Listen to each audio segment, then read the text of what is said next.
Hello, folks, and welcome to Drone Therapy Season 4, Episode 9, a Mavic Mini story, Part 3, lives. And basically what that is if you got a Mavic Mini or you're interested in a Mavic Mini, we just want to hear your stories involved, anything to do with Mavic Mini, and we're all going to tell our little individual stories. And as you can see, we've got some special guests with us first. But first off, I'm going to go around the room and let our panel, my normal panel, introduce themselves. As you can see, Ethan is missing again this week. He's having issues with his Wi-Fi connection and stuff out there on the West Coast, and hopefully he'll be back next week. First off, I'm going to throw it to Mr. Ron Brown. Well, thank you so much, Bill, and thanks for that update on Ethan. I hope he's back with us next week. Hello, everybody. It's going to be a great show tonight. I love talking about the Mavic Mini, one of my favorite drones. I've already called it the Drone of the Year for 2020, and we got some mini experts on the show with us tonight. So it's going to be a good one, and just stay right there, get your popcorn and your soda, and I'm going to throw it over to my good friend, John Cuppi. Thank you, Ron. I hope everybody's having a good night tonight, staying healthy, being happy. I don't have a Mavic Mini, but you guys are awesome. We got Steve and Chris Hope here, so and Ron too. Ron, you got the Mini too, so I'm going to be learning a lot from all your Mavic Mini stories, and it should be a really, really great show. And so I guess I'm going to toss it over to Steve.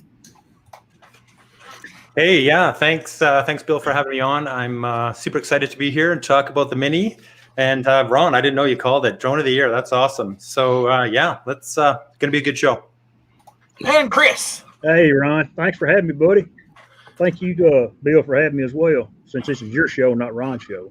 Well, no, that's perfectly great because we're all drone therapists because we all love flying drones and everything. And let's throw into it and everything.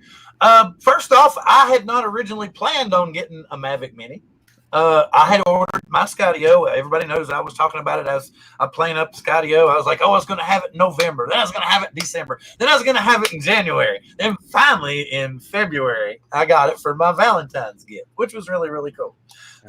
So as Christmas was approaching and my wife was like, well, what big gift are you going to have from me under the tree? And I was like, I'm just waiting on my drone, man. It's all good. I'm waiting on my Skydio. Oh, come on, just find something. So I was like, okay.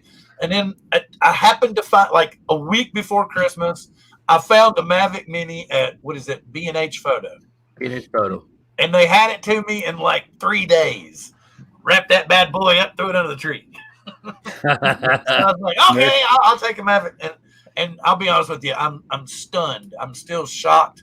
I missed my Spark with like nobody would believe, and I'm very happy to have this little fellow in my arsenal now. And I really hope that they'll open it up more. And since I do realize that they have manual settings on the photos, I think I'm going to go try to emulate some of my old Spark photos.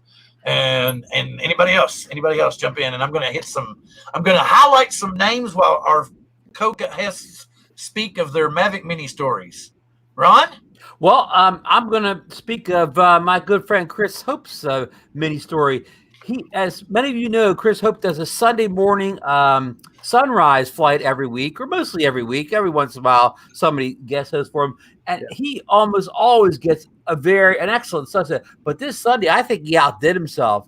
Some of those colors you got over that lake were unbelievable. Those deep reds and oranges. It was so good that you even put out, you usually don't put the memory card version of it, but you put the memory card version of it out. And it was even better then. Do you think that was among your best captures? It was good, but when I was in Arkansas at the War Eagle Mill, that was my number one.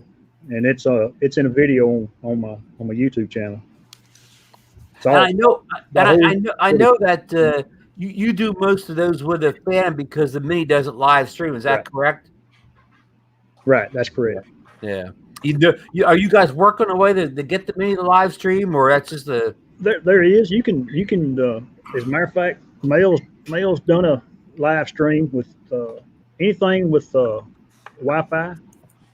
You can live stream with it, and the Mavic Mini is just like a GoPro or anything like it. See, it says fellow FPV rippers, and there's John is here to represent FPV. I'm here to represent FPV, and of course, we always try to convert others to try an FPV. So, thank you for coming in. I may be one of the conversions. Oh, are you thinking about it? Oh, yeah. I think from what I've seen, the FPV stuff and cinematic videoing is pretty cool. Yeah, because if you can really get good at flying one, you can get shots the cinematic drone won't come close to. Exactly. Hey, John, is there any such thing as live streaming from a FPV drone? You know, that's interesting, Ron. The only way I've ever done live streaming from an FPV drone is to take a monitor that I have that has a receiver, mount that, then take my phone, mount that in front of it, and then stream that way. That's the only way I've ever done live FPV.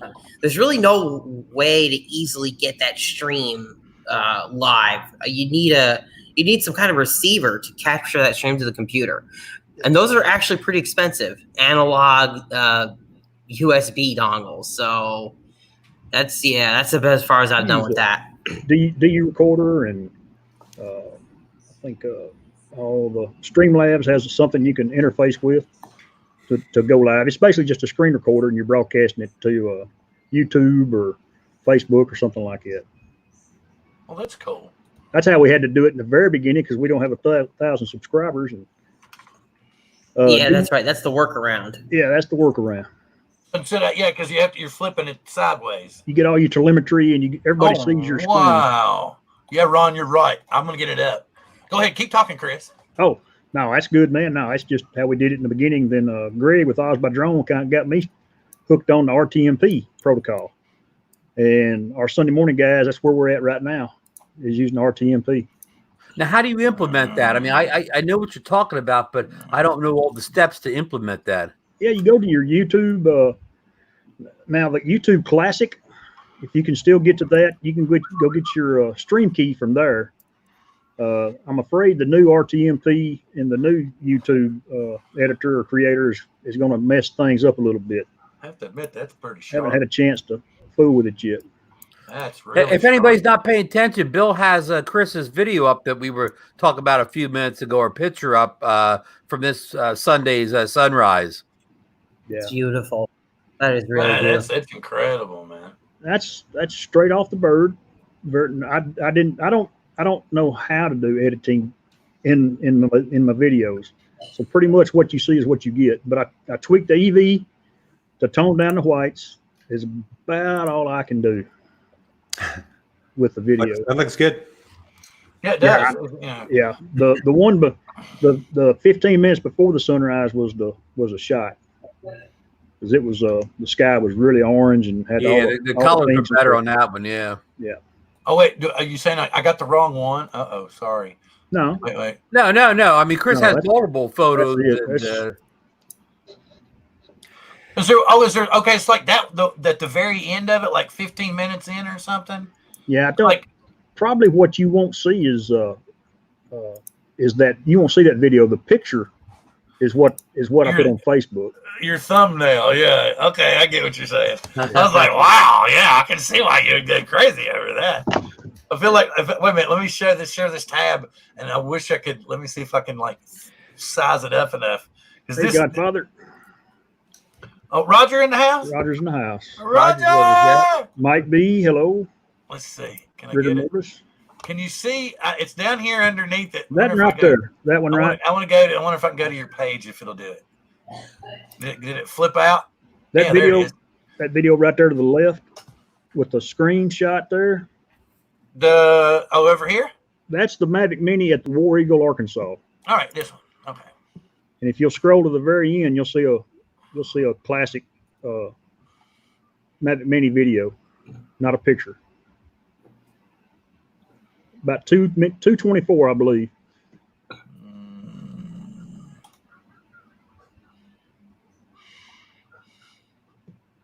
That's the War Eagle.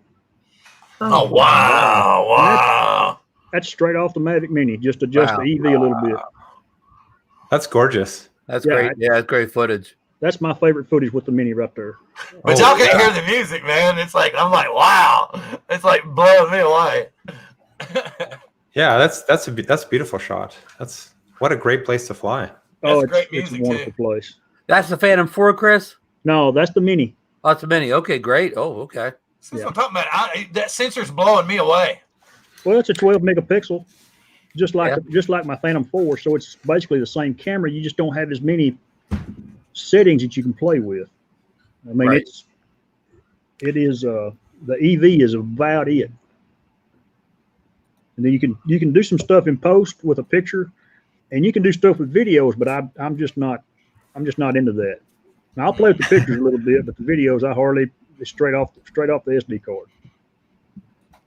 Cool. So you three fellows, Ron, Bill, Chris, you guys all have minis. You've all had other drones, I'm guessing. Yes, Is there anything that you're missing on the Mini that you had on, another drone? Like, because when the Mini first came out, everybody was jumping all over it. It doesn't have 4K. It doesn't have obstacle avoidance, all these things. But now I'm hearing a change of tune from a lot of people. Yeah. Like, this is a great drone. So is there anything that you're really struggling with that's not there, that you're missing? That piece you just saw there was 2.7 at 60. So the max camera sitting in the Mavic Mini, and I'm quite pleased with that. I mean, I'm not going to make money with it, so it's for entertainment. It's for me. So sure, absolutely. So that's all that really matters. It's to the individual. I wish you could change the picture settings a little bit, but it is what it is for $510. Yeah, I feel it's really strange because you have full manual control in photo mode, but you have basically just auto exposure lock and exposure compensation in video mode, and it just, to me, that seems strange. You have it in one but not the other, and I'm kind of thinking like DJI Fly is a new app. Maybe they couldn't implement everything at once. Maybe we're going to see some of these features roll out over time, right? And especially as the community starts to appreciate just how good this drone is, they're going to want these things, right? And I don't think they're difficult to implement, really. No, DJI knows how to do this stuff. It's the drone is capable. This is just a little software fix, right? That's you're trying to rub it in, Dave. Dave's in the Philippines. Are you still in the Philippines, Dave? You still in the Philippines? He's like, yeah. He's like, guess where I'm at? I think, yeah. Anyway, go ahead. I'm sorry. Hey, I'm going to change. Said you wrote, Chris. I hope Grumpy Vlogger put a while back in the chat. He said that you can still implement the RRTM into the new live studio. He added you on that. So because it won't be long before we can't go to the classic studio on YouTube, right? It's on his last leg. It's taking you to the new YouTube studio, and they still got the little bitty guy running in the bottom left-hand corner, and you can still click on it and go to the old one. Yeah, but who knows how for much longer. To answer Steve's question, I mean, the things the Mini are missing are kind of because of price range. Obviously, and Chris said $510, but he got the Fly More kit. You could go into your local Best Buy and get the one battery controller and drone for $399 and whatever tax your state charges in the U.S. here. So you're not going to get obstacle avoidance in that range. As far as I know, there's no drone at $399 includes obstacle avoidance because number one, again, the price, and number two, I wouldn't want a Mini because I would lose my almost 30 minutes of battery life. I'd rather have the battery life than the obstacle avoidance because I'm not flying a Mini that far away. Yes. I can see it. I can see to avoid my own obstacles. And as far as not having 4K, Bill and I have discussed this many times. It's kind of like a Spark scenario. Can it not do 4K, or does DJI just hold back the 4K on its software? You said it, Ron. They hold it back. I mean, I'm not a engineer by any means. I'm not saying yes, no, whatever. I'm just throwing it out there as speculation. I heard something, some rumor somewhere that yes, it can do 4K, but it was really crunching into battery life. So they decided not to include it. Whether that's true or not, I don't know. But I think it would be, they'll never do it, but it would be a good it would be better to let the consumer make that choice. Well, I'll take 4K, but I'll take only 15 minutes of battery, that kind of thing. But yeah, I mean, the 2.7K is actually fine. And I've actually pushed that 2.7K up to 4K, and it looks okay, right? Like, unless you're like super picky pixel peeper, you're not going to really see it, especially over YouTube, which compresses the heck out of it anyhow. Yeah, exactly. I mean, so. Yeah, that's a good point, Steve. I mean, so many people complained about the Mavic Mini not having 4K when, most of those people, all they do is film stuff and upload it to YouTube. So does it really matter at the end of the day for a lot of people? I don't think so. For somebody like Ken Dono that does real estate work, now it matters to him. But even he said it's great for what it is. Yeah. I mean, I'm good. I don't want to make outrageous statements, but for $399 is almost the perfect drone at that price point. Yeah. I couldn't agree more. Yeah. I don't think that you're going to get clarity like that from another drone at that price. Nope, I haven't seen anything. It's yeah. I'm so used to flying the Phantom that I'm sitting there waiting for the battery to come on when I fly the Mini. Yeah. I get a whole extra 10 minutes flying the Mini compared to the Phantom. That's amazing. It's crazy. Yeah. I wished it had active track because I was fishing a couple of days ago, and I put the Mini up and I tried to do the active track using a couple of different things, and it just didn't want to work. That way I could follow me around while I was fishing, watch me catch fish, and I could make another little old fishing video like I did here about 6 months ago. Well, for that, Chris, you need to order that Skydio drone. That thing will follow you any place, and it does. Don't worry, it won't hit anything either. Well, unless you take it through the rainforest. Right. Yeah. Oh, the Skydio intrigued me. I mean, I had put my $100 down just like everybody else did when it first come out, and I sit there and I said, well, I'm just going to chill out. I'm just going to let everybody else play with this one. And what's cool about it, the $100 was very easy to get back. Yeah. I mean, when I go out to fly the, I don't do this any of the drone. When I go out to fly the Skydio, and I know this, I'll get off the Skydio here because this is the mini show. But I'll take off from I'll go down to the beach, but I'll take off from the sidewalk, the street, and I won't fly it out the beach. I'll just have it follow me out to where I'm going to fly and then take over at some point. But I just put up the air and I just let it follow me to where my eventual location. I just walk along. I don't look around for the telephone pole around or trees sticking out. It doesn't matter, you know. You're comfortable enough with it. Yeah. I don't even look behind. I just know it's there, and I get out to where I want to fly. Then I actually take over with the controller and start flying it, And it's the same thing. When I'm done flying, I don't land on the beach landing pad. I just, stop. I just stop flying with the controller, put the button on top of me, and I just casually walk back to the car, open the car up, and then hit the land button, and so. But sorry, folks. I'm not going to talk about Skydio the rest of the night here. Back to the drone of the year. The DJI Mavic Mini, which, again, I can't say enough stuff good about it. We talked about some things. It got a firmware update, in January sometime, where now you can get permission land system to fly in restricted zones. That's something it didn't have when it first came out, but that's in there now. And what Bill's talking about, I flew my Mini in Atlantic City, which is kind of like a little city, but it's a city.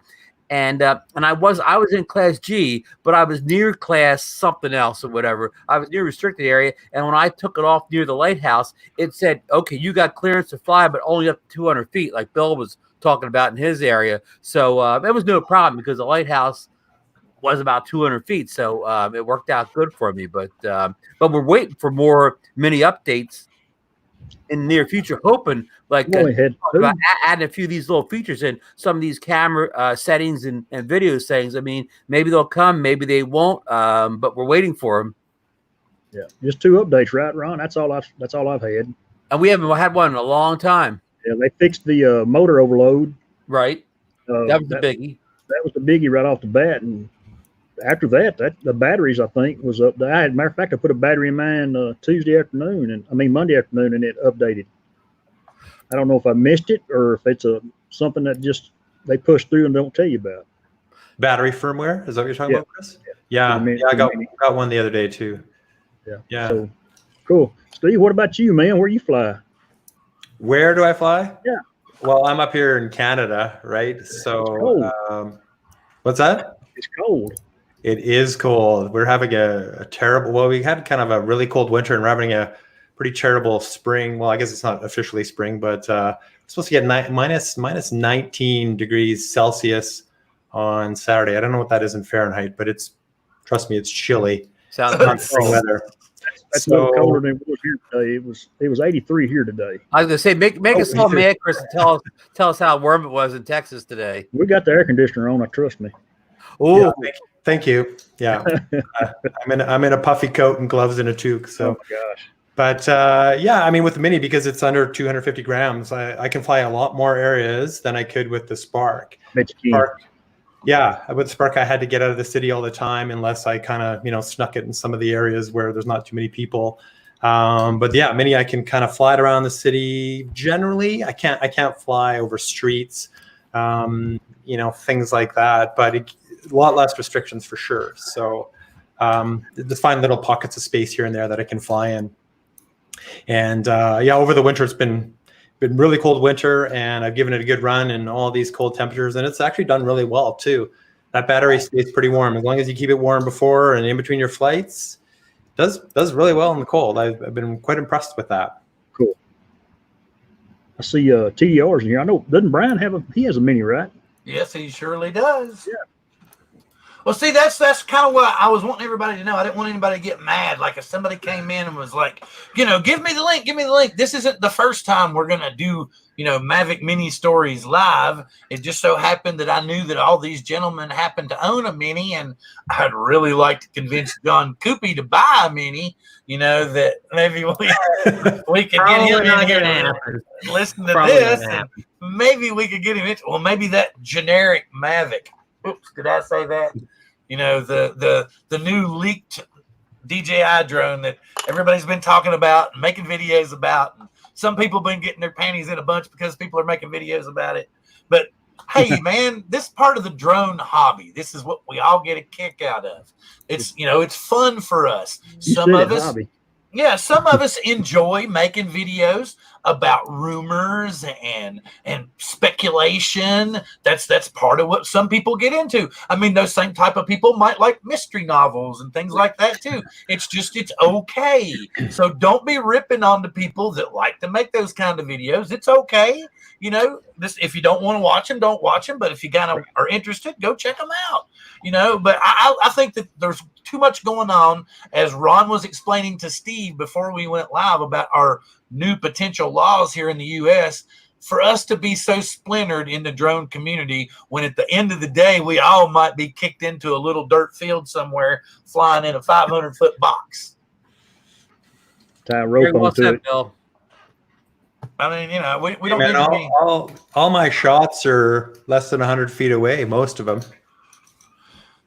Low and slow. That's my whole thing. Yeah, me too. I took mine out to, I think I've had it out 4,500 foot. But it's in my backyard and I could see for miles. And, everybody does a range test when they first get their little old drone. And of course, I fell into the same river. So I did mine and it did fine. That was you took a Mavic Mini 4,500 feet away? Yes. Wow, that's pretty good, actually. Yeah, it did fine. I got nervous and turned around. Oh wow, that's very cool. And when I got back, I still had like 60% battery left. That's what's awesome about that. Yeah. So other drones, you have to land and change batteries. Yeah. The cool thing about the thing about so I'm sorry, Chris, I'll let you finish in just a split second. The cool thing about the Mavic Mini Fly More combo is you can land and plug in another battery and fly for another 30 minutes. Go ahead, Chris. Yeah, no, you said exactly what I was thinking. Oh, okay. See, that's why we had these people here. Great minds. Great minds think alike. None of you fellows had any trouble with your Mini? No, sir. I have not. Nope. But I'll be honest with you, I have not flown it in as cold as of weather as you have. Yeah, cold. Me either. I know that's been an issue. But if you guys saw some of my other videos on my channel, like I had issues with my propellers right out of the gate. Yeah, I remember that. Right out of the box. I didn't notice it right away until it literally fell out of the sky and skipped off the ground and got airborne again. and posted a video on that. And then a lot of people started commenting with a similar problem. And I still see the odd one trickle in now and again where they have that problem. And it seemed like, yeah, well, it was propellers. For me, the solution was replace all 8 propellers with the new ones that came in the Mini, the combo pack there, and problem went away. But you guys didn't, nobody else had that issue, eh? I've not had any, but I will tell you this much. After watching your video and purchasing my Mavic Mini, I instantly went out and got extra propellers. So yeah, I went ahead and made sure, because they are flimsy and thin. Oh man! And one little nick, man, they're just toast. So I would advise getting, if you have the Mini, to get one of the straps to keep the propellers from flying all over the place when you have the drone in a case or a bag. That's a good point, Steve. The propellers need extra care. Yeah, I mean, I used to stuff my Spark in my hydration pack and go mountain biking, no problem, never worried about it.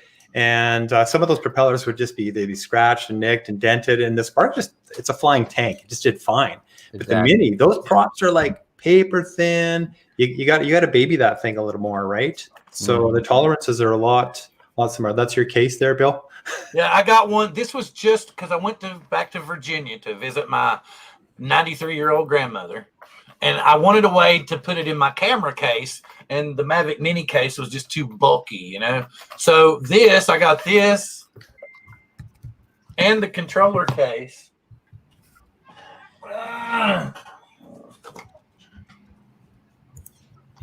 for like $15.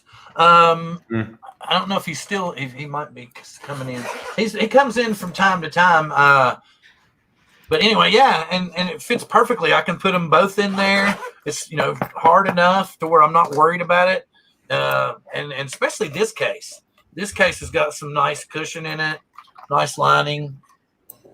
Whoop. Yeah, here. Cool. And both of them for $15 I thought was a great deal. Yeah.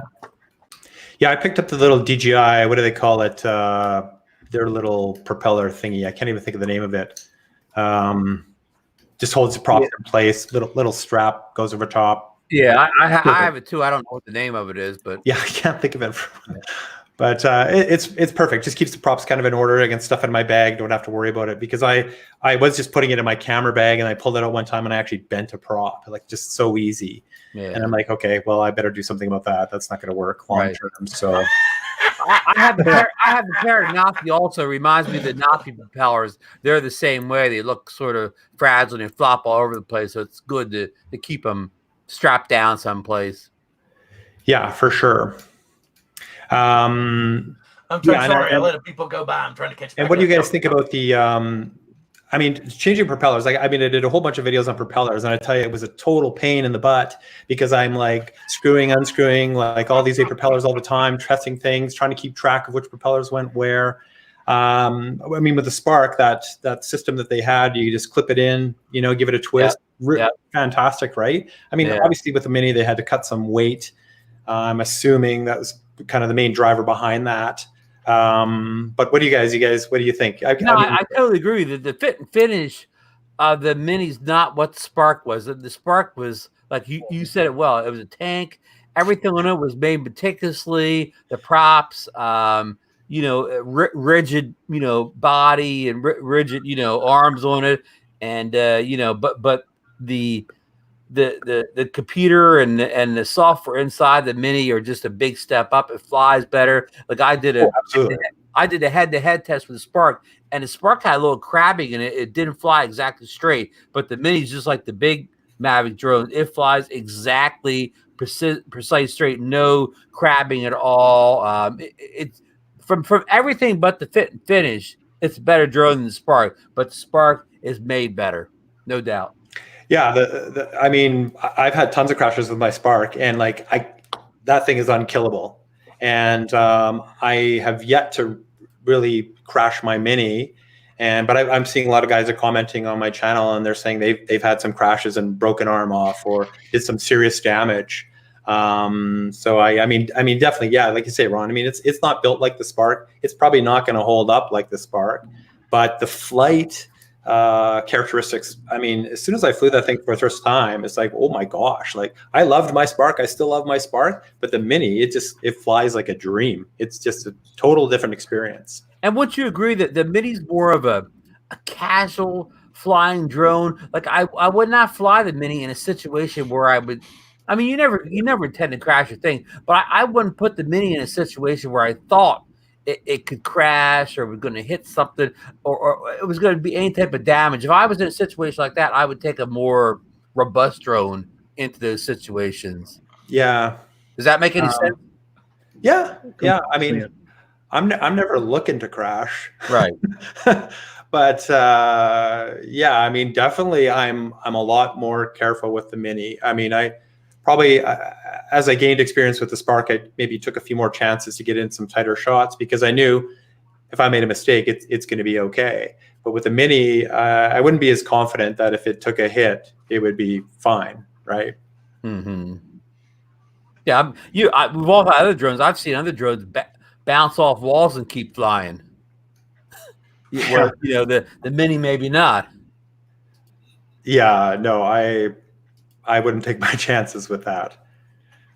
So you guys have all been pretty crash free at this point, or? I'm the luckiest man of all time. I've never had a crash with a real drone. I've only crashed like toy drones, and even then, like say the stuff like the SEMA X5.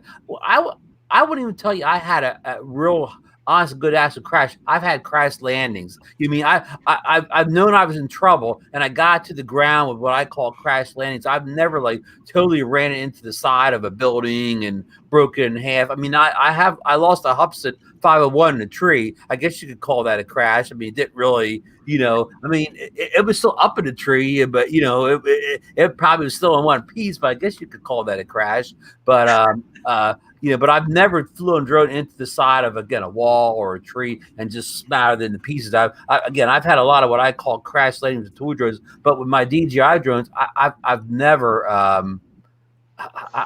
had any type of crash or whatever. My Anafi last summer, I took it off one time. I don't think I really had a good connection to controller, and it was maybe a couple feet off the ground, and it flipped on his back and went right down, and I broke a prop or two. But I mean, I'm not even calling that a crash because it was 2 feet off the ground when this happened. It wasn't like there was any ever danger of it flying away from me or breaking into a million pieces. I had a couple bent props. But so I've been lucky. I mean, I hate to say that because now I'm going to go out next time and something bad's going to happen. But I mean, I don't do a lot of risky flying. Like I don't fly around a lot of objects. I usually fly in open spaces.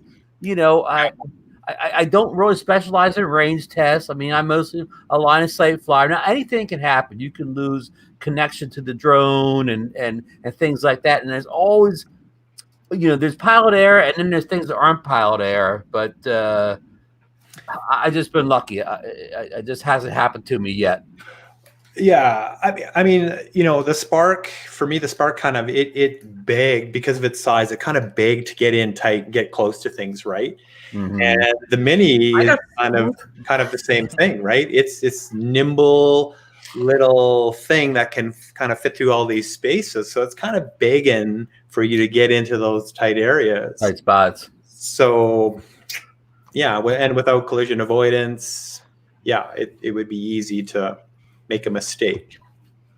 But I guess it's a cheaper drone, so if you do make a mistake, it's not like crashing your Skydio.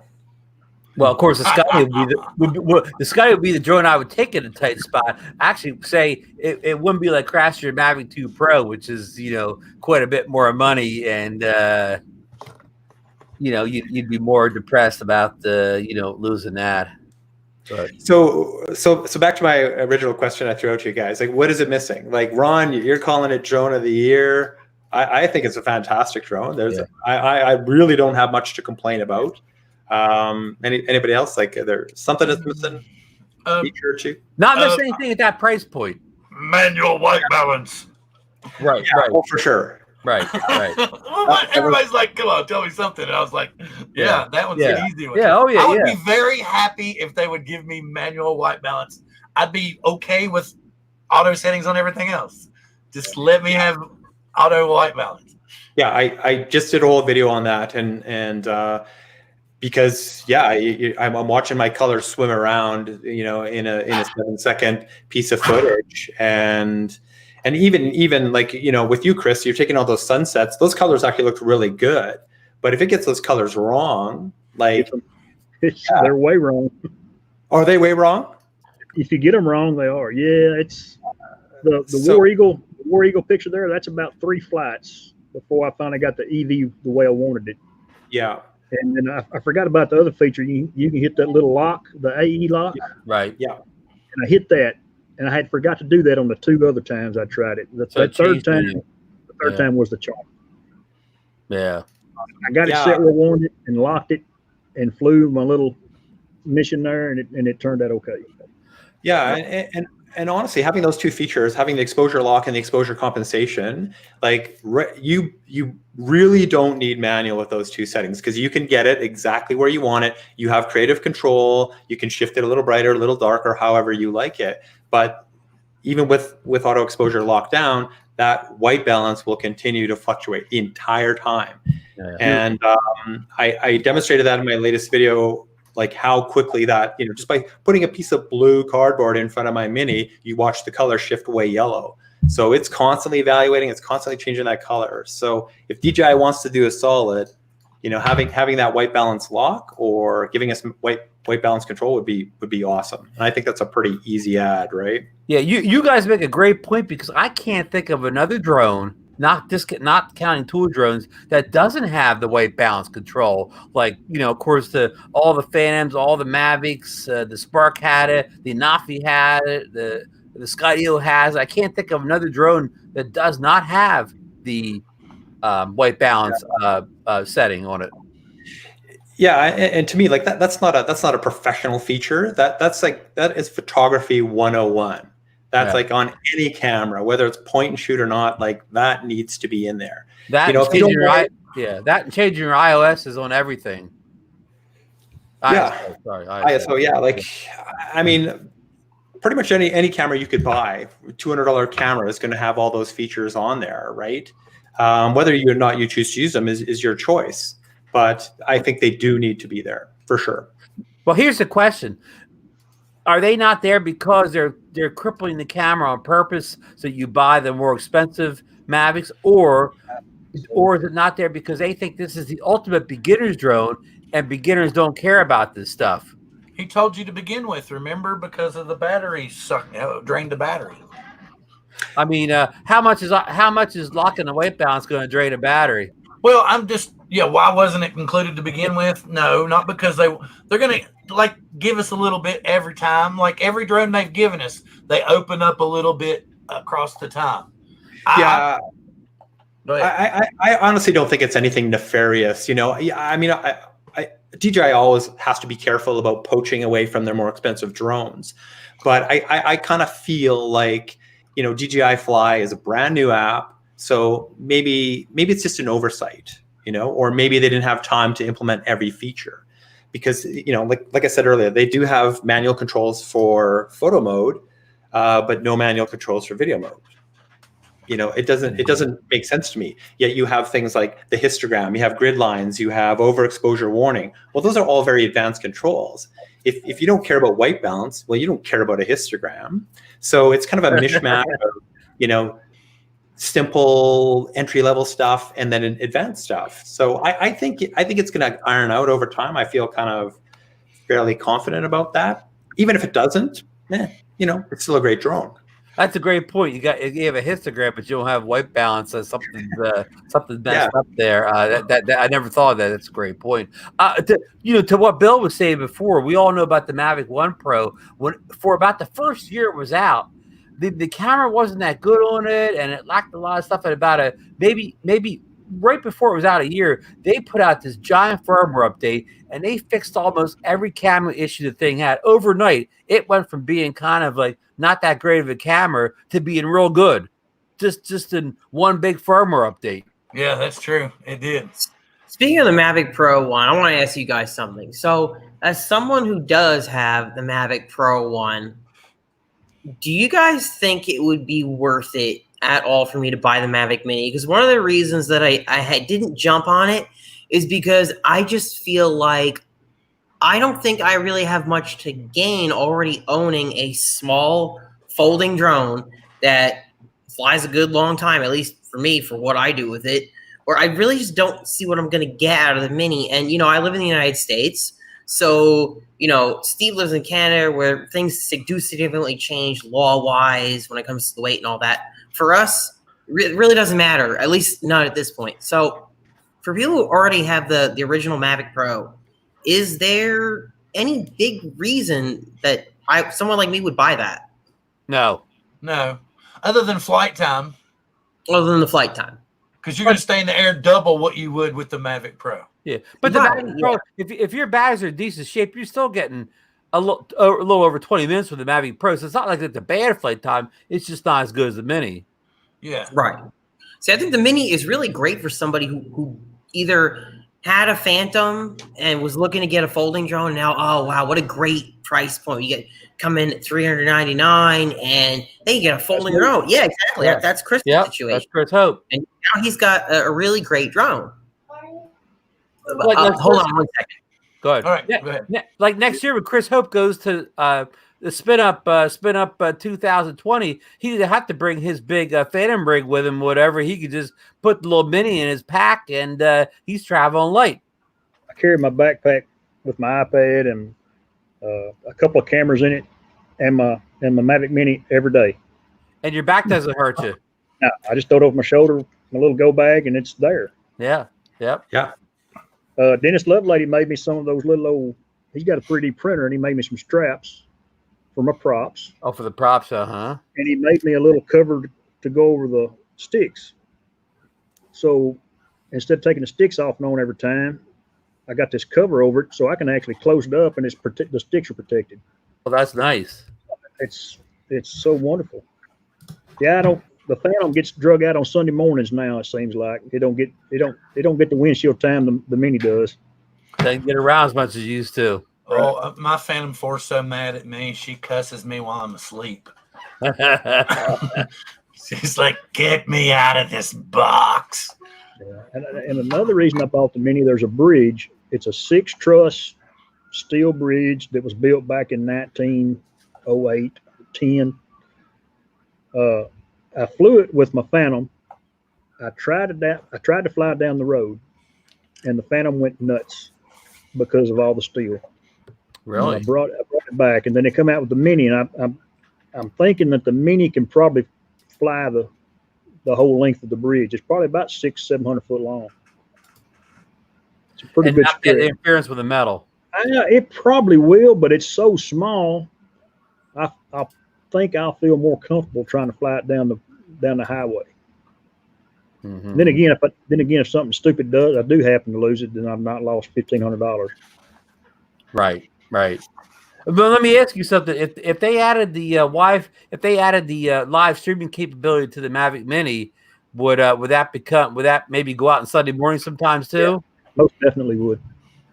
Yeah, no doubt. It might, like I say, Ron, it's a 12 megapixel camera. And then his Phantom would start cussing him while it was asleep and he was in the bed.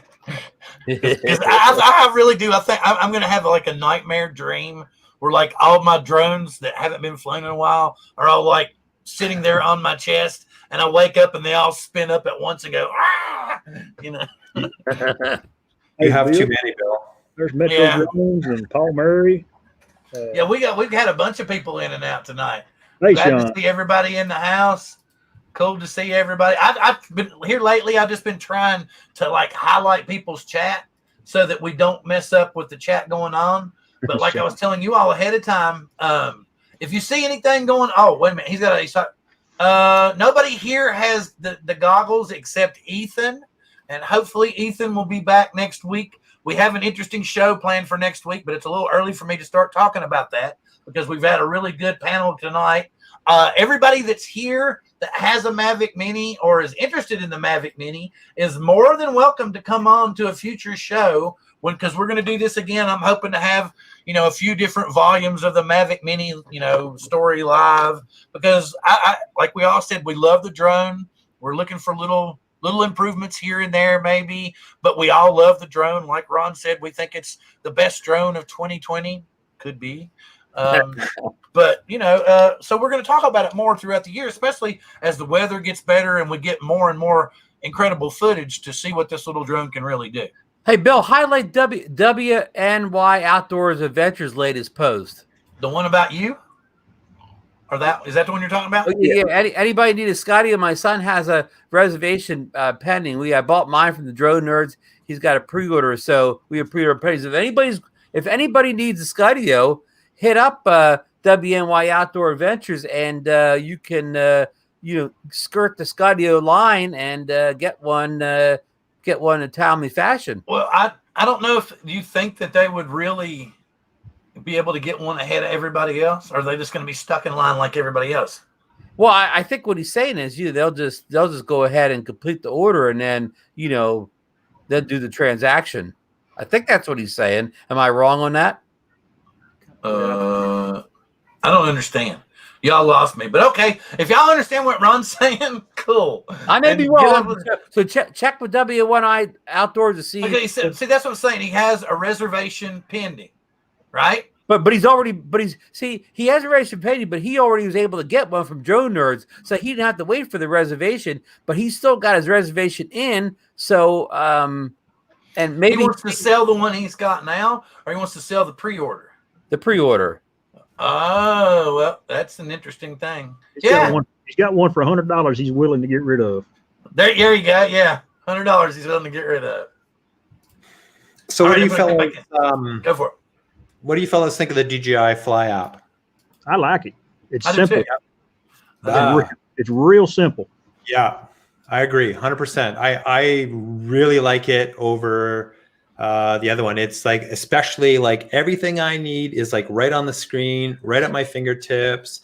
Just, no extra baggage, just really nice and efficient. I like it. Yeah, absolutely. You can calibrate everything. You don't have to, it doesn't get too technical. You don't have to hold the drone up to the computer and do all that like you do with the Phantom.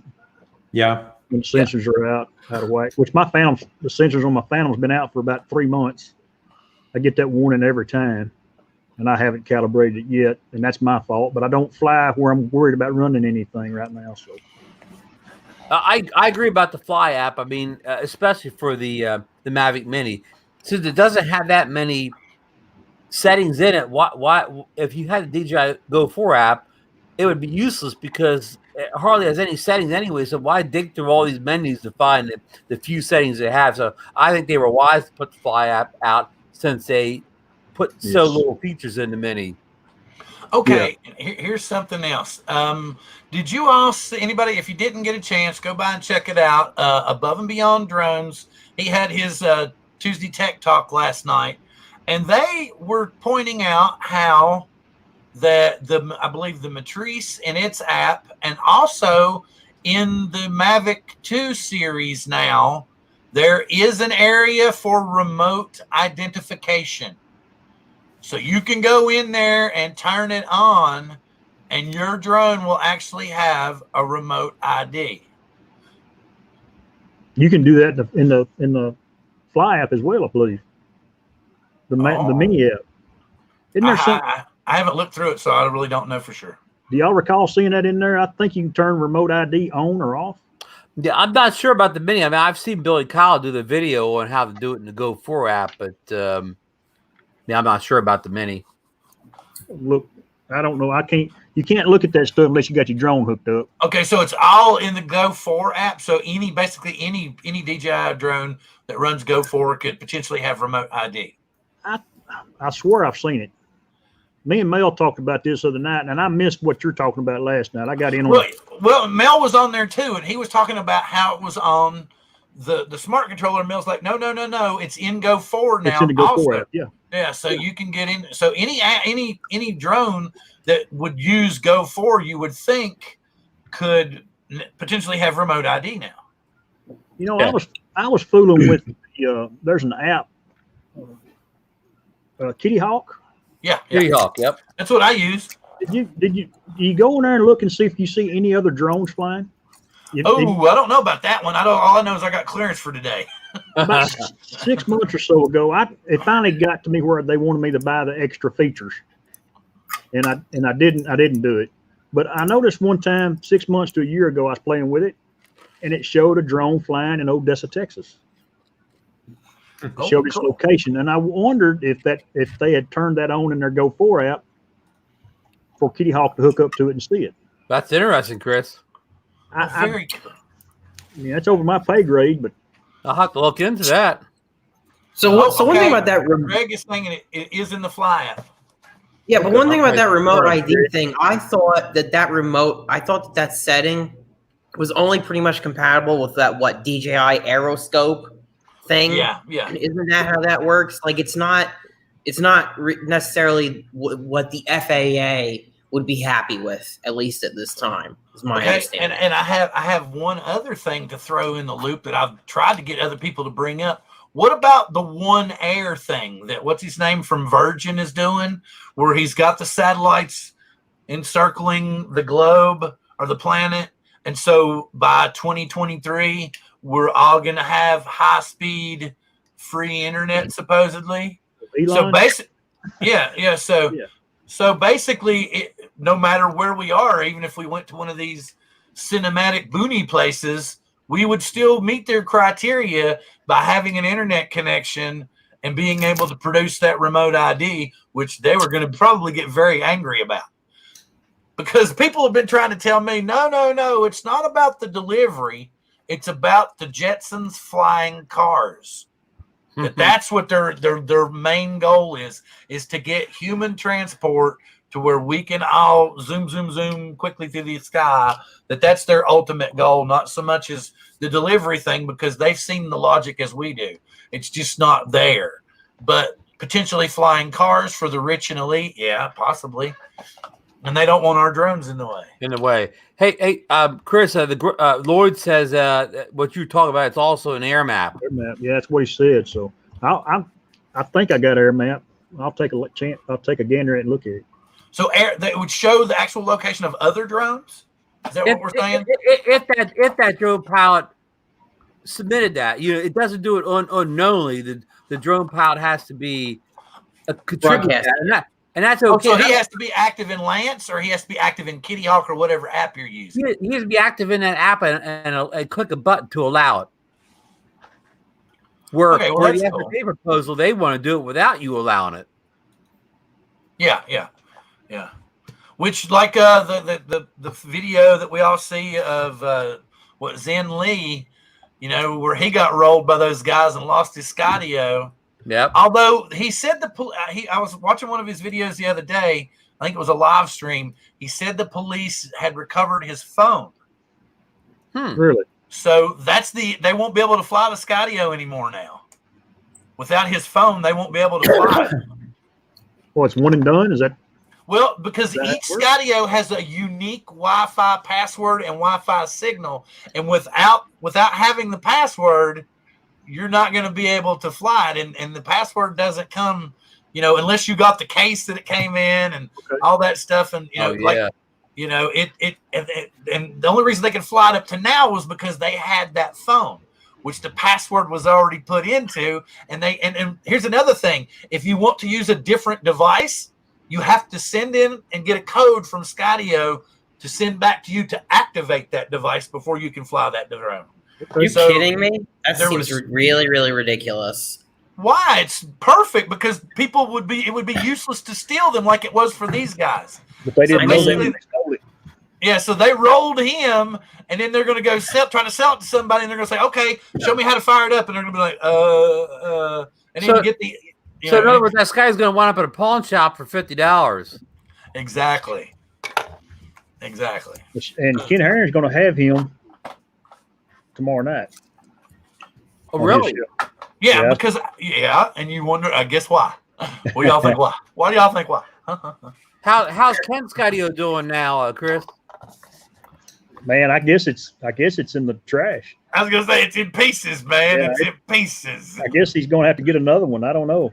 Well, some guy from New Zealand or something like that sent it to him to fly. I think that's what he said in his comment section in his video. And now here's the thing. Skydio may very well give him a new drone and it may be very well because Ken's a large channel, but it's not because if it had been Ken's drone, then I don't know if they would, but because he was using somebody else's drone and he was advertising the Skydio, and Ken was very polite and very nice in the video about how beneficial the Skydio is, but he was flying it in a position that was against the warranty. So, but I think it would be beneficial for Skydio to send him another drone to send back to that guy. Yeah, it was looking good up until it hit the wire. Well, I mean, but Skydio tells you that it has an issue with. The same thing happened to Michael Barrington in Florida. He hit the wire on return to home. Yeah. What did was Kluge David? David. Well, he flew his inside a metal bridge. Yeah, his got run over after it come down, right? Didn't it? We had him on the show Monday night, and he didn't really want to discuss the Skydio, so we didn't go there. Gotcha. If that, I mean, I'm not giving anything away because he didn't want to talk about it, and we didn't talk about it. Right. No, they can't either if they don't have the original phone, because then they're going to send it in. He's already reported it stolen. How are they going to fly it without being tracked down by the cops and Skydio? I mean, yeah, Marcus is right. It's inside in the battery compartment. So they could do that, but you have to get a new code for each device that you use. And Zen's already reported it to Skydio as stolen. So the second they hook up a new device, if they hook up a new device, they're going to know the location of that drone, and they're going to know that it's the stolen one. Am I correct or incorrect? The police could just follow the signal right to the house and recover it.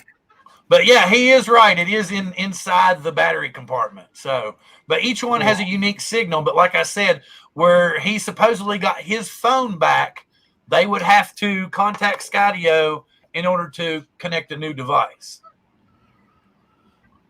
Well, the only reason I was whining about that is because I just don't necessarily like having to contact a company to get my stuff unlocked.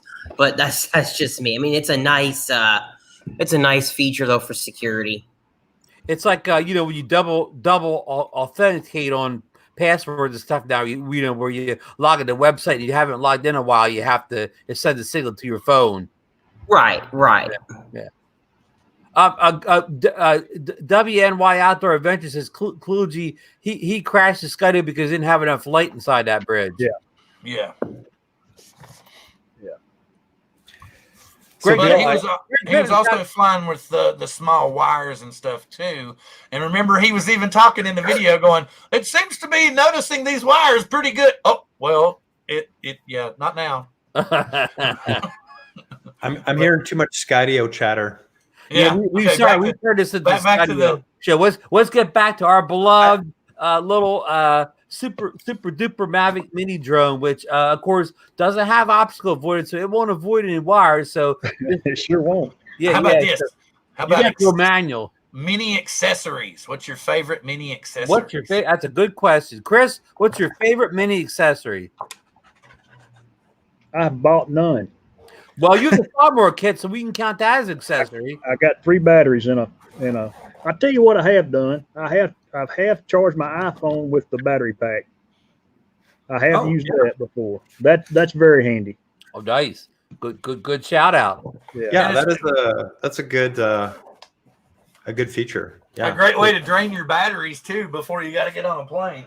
Well, exactly. Yeah. I was in a deer stand. I was playing on my phone while I was deer hunting, and my battery got low, so I just reached down there in my go bag and brought the drone out and plugged it up. There you go. That is a good use. Yeah. Steve, what's your favorite Mavic Mini accessory? I think I'm trying to find what the name of that thing is. I don't even have it here. That holder thing. I got so much junk around here. I'll be away here for 5 or 10 minutes flying. But DJI makes it. It's a strap that goes around and even has like little feet in it that holds the front legs of the Mini in, and it comes with the strap too. Yeah, I don't know what it's called. The Me propeller too, holder. Bill. Me too. But, yeah, it's, you know what, it's cheap and it's efficient. It just works really well. Yeah. And like, I'm not a big accessory guy. Like, you know, a lot of people get the pontoons and all the crazy stuff. And I want to get something that's practical and functional. But I did buy the snap adapter. The, you know, like That's a good word for a snap adapter. Yeah, that's what it's called. And it comes with that goofy little TV thing. And I just bought it just to try it out. I really wanted to put my Chewbacca minifig on top of my Mavic Mini. It comes with a little Lego mount. That was pretty fun. Completely impractical, has really no practical use, but it's just for fun. But yeah, the propeller holder works well, cheap, good. Yeah, absolutely. Now here's my favorite Mavic Mini accessory, and I've got a lot of hits on this video. I bought from PJY Tech, who makes a lot of drone accessories. Yeah. I brought the extended landing legs where you put, you know, more all you know, the two fronts and the backs, and then they extend down and they raise the Mini considerably more off the ground. Now, of course, that kills the 249 grams, but if you don't care about 249 grams now, because of the Mini, I do notice that, I mean, if it's not 100% level surface, that thing, I've seen the camera gimbal hit the ground just on calibrating. So this raises, so I don't have to worry about this more. Plus the fact that I don't have to need a landing pad if I land on like a gravel or dirt or whatever, because I'm raised enough that it's not going to get in the gimbal assembly or the camera lens at the height of that. And it's still it doesn't hurt it in the air. It doesn't hurt its aerodynamics one bit at all. It puts, as far as I can tell, it puts no drag on. And these are cheap. It's an affordable product. For $20, you can get these things. I know people say to me, "Oh, but they break after a couple times." Well, I've used them a whole bunch. They haven't broken, and they're so cheap. Even if you only do get like, I don't know, 6 months use out of them, it's easily affordable just to buy them again. But I think Steve has something to say here. Yeah, I was just kind of nodding along to your point there, because this thing, it's really goofy when it sits on, you know, even if you put it on top of your case or any kind of flat surface. Yep. And I agree too, Ron. Like when the gimbal's going through its little startup calibration thing, whatever it does, I've had it come in contact with whatever I had it resting on. So it does need a little bit. I could see that being advantageous. But yeah, it puts you over that 249 grams, which is matters to me. Yeah. But yeah, I mean, I typically hand launch and land, but that's a really good point. I should check those out. Here's a question I have for you guys and Bill too. Okay, what do any of you think about ND filters for the Mavic Mini? That was my question too, Ron. Well, I'll go first. I made a video about this, and it was pretty popular. I chose not to get the ND filters for the Mini because I can't really control the shutter speed anyway. I can, because moving the EV around, you're really moving the shutter speed. You just don't know what you're moving it to. So since I don't know the shutter speed on this, there's no sense for me getting a setup where I'm going to shoot at 30 frames per second. And then that means I want to set my shutter speed to 60 frames per second. But since I don't know how to dial that in, or I don't know exactly how to dial that in by moving the EV, I mean, what's the point to it? You know, and I've looked at it. Anyway. Somehow, I think the Mini's got some kind of secret sauce in it. What you want to do this ND filter is you want to see the motion blur of moving objects in your videos, like cars and people. It looks like it does have a bit of a motion blur. Maybe it's me imagining it, but it seems to me like they got some kind of secret sauce in the software that kind of wells in a little motion blur at these higher shutter speeds. I may be all wrong on this. What do you guys think? I was sorry. I was reading what Birdman was talking about, Chris. Well, I agree with you, Ron. I mean, ND filters, I mean, yeah, the rule of thumb is you want it, you know, you want your shutter speed to be twice your frame rate, right? That's kind of that long-standing rule of thumb, yeah, filmmaking, you know, principle, right? But I do have a pack from Freewell here to test. And, you know, at first I thought, well, you know, you don't have manual control. Is this going to matter? But it will matter. You can punch your shutter speed down. You're going to see more motion blur. These particular filters are also polarized. And, you know, polarization is fantastic. because it just reduces all that glare. It gives you a little bit more saturation in your colors, and just cuts out all that stuff you don't want. So, I mean, are they essential, necessary? Probably not. But I do think there is some benefit. But you're going to have to. It's going to be a little bit hit and miss to try and find the right filter for the day, because you can't see those numbers. You can't see your shutter speed. You can't see your ISO, right? Yeah, I advise my users just to forget the ND filters, to just get themselves a good polarizer filter, like you mentioned, and especially for pictures. You put the polarizer in there; it's going to improve your picture quality greatly. So, Chris, have you thought about ND or polarizer filters for your Mini? I like an ND4 filter. Right. I leave that on my Phantom 4, and I've seen enough filters now, and people have had them out long enough that I'm probably going to buy me not an expensive set, but at least an 8, a 4 and 8 and a 16 probably. I think that's the standard 3-pack they come in. So yep. I'll probably want to get me a pack. I've already registered the Mini anyway, so it don't matter if it goes to 250. Yeah, I'm saying I already slapped my FFA number on the Mini anyways, so I've already forgot about the 249 grams. Yeah, but like I say, everything's just straight out of the box for me. I haven't bought anything except for what Dennis made for me. Right. Yeah. Again, not only is it $399, but again, it's another drone where you don't have to buy a ton of add-ons. You get yourself a Mavic 2 or whatever, and you're getting ND filters, you're getting all this stuff to go with it. Now you've got a couple $100 more invested for the Mini. Basically, you could just put out that $399 and buy very little else for it. Again, you can get a nice case for it, but if you're a camera guy, you can just stick it in a lens slot in your camera bag. You don't even need a special case. And if you don't have that strap, you can just put a rubber band around this propeller, put in a lens pouch in your camera bag, and you just saved yourself $20-$30 buying a bag. Oh, they're even sliding them in no-show socks. I mean, there you go. Yeah, it's something as simple as a sock. And the controller, you can stick it in. Since you can remove the sticks on it, you can stick that in any place. I didn't mean to say sticks twice in a row there, but you could put that any place because you can take the sticks off. You're not going to ruin the sticks by stuck it in your backpack. Yeah. So, I mean, it is the ultimate very travel and low cost drone. I got a question for you guys at Fly the Mini. Y'all hand launch and hand catch? How do y'all do you lift off? I'm not a hand catcher or whatever. No, I'm always from the ground or from something. Always. I'm pretty much 100% hand launch, hand catch. Yeah, me too. Yeah. For the reason that you two were talking about a while ago about the camera hitting the ground. Yep. 99% of the time, unless I landed on the toolbox of my pickup, there's nothing flat where I fly. Right. Yeah. Let me ask you guys a question about that. Because when I've seen the Mini, when I've seen it go through its calibration dance before you take off, and I've seen it touch the ground, like I'll pick it up and let it do it in my hand. But in my head, though, I'm thinking, wait a minute, how's that going to calibrate properly if I don't have it on a flat surface? I make flat surfaces. There you go. Yeah, I've got the answer to my question. That's what I'll just lay it down and I'll work it around. All right, there we go. Boom.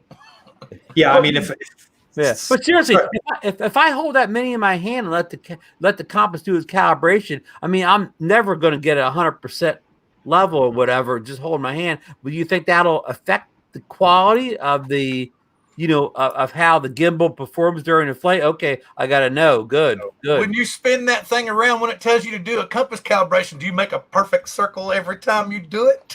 Well, if I do until I total accident. Well, I'm just saying, you can't guarantee that you're going to get the rotation right every time when you got the camera pointed up. And, when you're turning it this way, you're not going to repeat the exact same circle every time. So, holding it in the air shouldn't make a difference anyway. Good point. Yeah, I don't think so. And I remember with my Spark, I tried to launch it and it was kind of on a little bit of an angle and it just complains like the drone's not level. I'm not gonna take off. You need to flatten it out. And with the Mini, because of the camera, it does its little startup thing. I usually, if I'm going to take it off of my camera bag, I just edge it out a little bit so the camera has room to move freely, right? But yeah, it's kind of a funny thing because you put it on a flat surface and it barely has the room for that camera to do its little wiggle. So it's kind of an oddball, but yeah, like I said, I mostly hand launch and land. Anyhow, kind of like what Chris says, there's never anything flat around, and there's dirt and rocks, and now in the winter there's snow everywhere. So like, forget it. I flew mine here probably about a month ago out of the front seat of my pickup. I just rolled the window down. Oh, wow. Stuck my hand out the window. Oh, okay. Took it off. I thought you would lift off the seat and go out the window. I was going to say, I want to see the video of that one. Hey, John, we need to get Ryan on here. You saw Ryan's video where he takes the Mini he flies it right out off his kitchen table, out the door into the snowstorm. He flies around the neighborhood and he brings it right back in the kitchen door and lands right back on the counter table again. Pretty cool. Yep. With prop guards? Do you have his prop guards on? No, I don't think so. No. Ryan goes. Ryan doesn't mess with prop guards. He goes kamikaze. Go broke or go home. I guess so, eh? Man up on this show, right, Chris?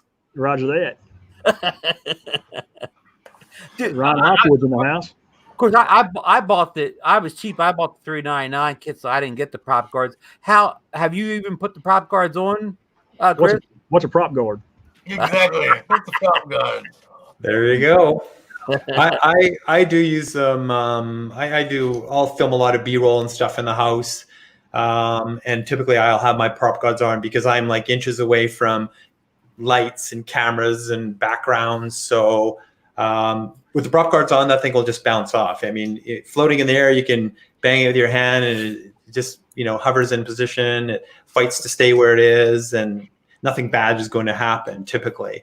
Without prop guards, man, I would have destroyed my Mini 6 times over just flying it in the house because I'm working in tight spaces and, so outdoors, no, I'll never use them. Not once. I like flying the Mini inside. I take it to my office and I'll crank it up in my office and fly it down the hall. And no prop guards? No prop guards. Just throwing caution to the wind. It's just that stable of a bird. Oh, yeah, it's very stable. Yeah. It is. That's it's foot off the ground, hit down the hall. Yeah, I mean, as long as you have something that the vision sensor can pick up, like a lot of times I'll use my white background. So my Mini is flying over white paper. It has no idea what's going on. Like it can't hold its position because there's nothing really to grab. So some of those instances, I'll put something down. I'll make tape marks or I'll scribble on the paper just so it has something for the vision sensors to grab onto to keep it steady. But yeah, I don't know. I'm not the gambler like you, Chris. The gambler. Torque those motors. Play that gambler song in the background. Hey John, here's a prop guard thing. John will like this because John's done hundreds of more toy reviews than I have. But when I do a toy review, right, like if I don't put the prop guards on, half the responses will be like, does it come with prop guards? How does it fly with prop guards? But if I do put the prop guards on, then half the responses are, oh, take those prop guards off there for whips or whatever. So I can't win. If I put them on for a toy drone, they get all over me about that. If I don't put them on, then the other half of the audience gets on me because I didn't show them or test them or whatever. So I can never win with the prop guards. Ron, here's what you do. You meet those people halfway and just show what comes in the box and say, hey, it does come with prop guards, but I'm not going to fly them. That's how I handle it. Like True Drone Reviews, he'll throw them in a trash can or something. Yeah, you can do that too. Yeah, even better, go show them the prop guards. Say, yes, I tried these out. I didn't make a video. It wasn't worth it. And then throw them over your shoulder. I mean, having the prop guards on significantly can affect the flight time, which is why I don't like to use them. And I don't really need them, and I would rather see what the real flight time is and without the training wheels. It probably cuts your performance on a lot of these toy drones in half by putting those prop guards because they're like I don't know, they're like balloons or something or whatever. But I tell you the truth though, if it was a toy drone, you're only going to fly it in the house, and it's a beginner, I actually would advise putting them on. For sure in the house. Oh yeah, for sure. If you're gonna ceiling fan or oscillating fan or the dog. Oh, yeah. Or if you have a younger person flying the drone, then prop guards are for sure. But outdoors, prop guards, I mean, unless you live in some area where you have winds or 1 or 2 miles per hour, they can actually make your drone float away on you. I'll tell you what, though, some cheap prop guards are actually worse to have them on than if you flew without them, because I've had issues even with the SEMA ones where they get bent and warped from crashing, and what'll happen is your props will just end up going right into them. So with the toy stuff, it's a catch-22. I'm sure the Mavic Mini stuff is a lot better. You remember the drone I won off of you, John? The little okay, and I was like, yeah, man, it was the props were hitting the duct after a while. And it was killing my battery time and everything. And John's like, well, is it hitting the ducts or anything? And I got to look and I could see where it was doing it, kind of manipulated it around. Little drone flew great after that. That's happened to me so many times. So in some cases, I actually don't want the beginners to put it on there. I've had drones fall because they're clipping the prop guards. They just fall out of the sky. So it's a catch. It's really it depends on the situation. Depends on the condition of the prop guard. I mean, and I would say the class of the company you're purchasing the drone from might have that too. Hey, look what I did, guys. I brought up prop guards, and I just took this trade right off the tracks here. No, we were still talking about the Mini. Everybody was talking about flying it indoors or not, and I'm going to say my prop guards are still right up there in the box. I don't even think they've seen the light of day. Well, my prop guards are still at the factory because I didn't get them with mine. Okay. I bought them cheap. I went cheap. If for $399, no prop guards for you. So So Ron, you're just flying away on one battery there. That's all you got? Again, I'm I mean, I hate to say it. You know me. I got so many drones right here. When I go out to fly, I got a car full of drone. I barely ever fly the Mini all the way down because I gotta do the next video here. This thing's flying too long.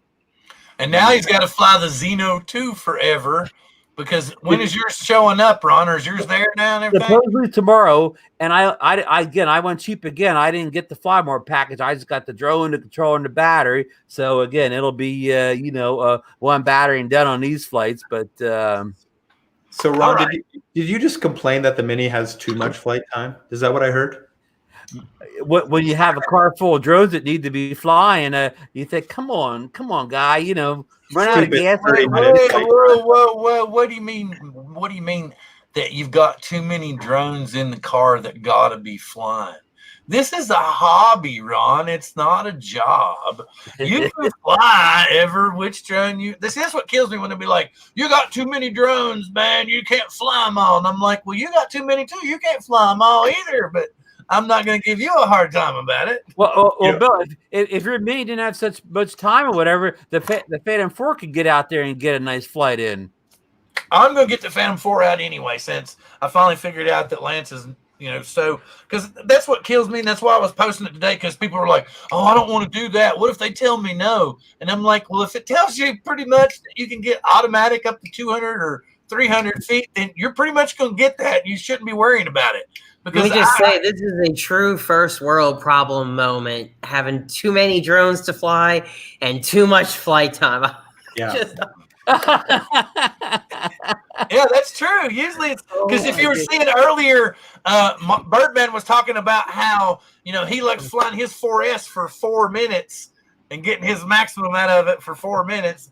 And here we are complaining because the Mini gets 30 minutes at a pop. Yeah. Yeah.